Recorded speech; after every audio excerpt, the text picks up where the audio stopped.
This is a story about an Appalachian wake.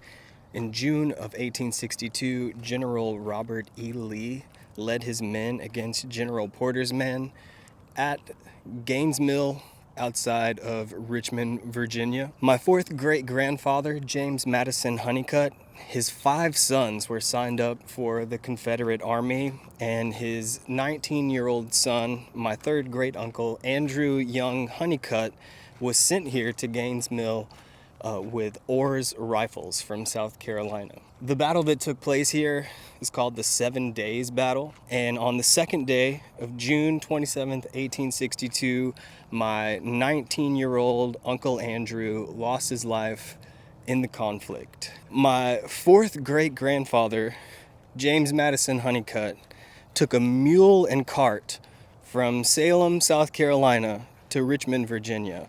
And part of the reason for me coming here was just to retrace those steps. It's 6 hours and 45 minutes driving, but I can't imagine taking a horse and cart on primitive roads to go retrieve the body of your deceased son. My great-grandpa also brought back 2 other boys from Oconee County that lost their lives during the 7 Days Battle. It was the Civil War, so embalming was pretty rudimentary. And there's something like 16,000 soldiers who lost their lives here during that battle. And I can't imagine my fourth great-grandfather finally getting here on his mule and cart, and then having to identify his son, and then having to take the long mule cart ride back to Oconee County with his son in the back and 2 other boys who pretty much lost their lives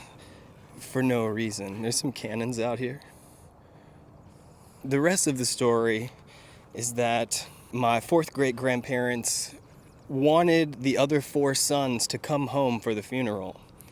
And unfortunately, they all survived. Only one of the brothers was injured.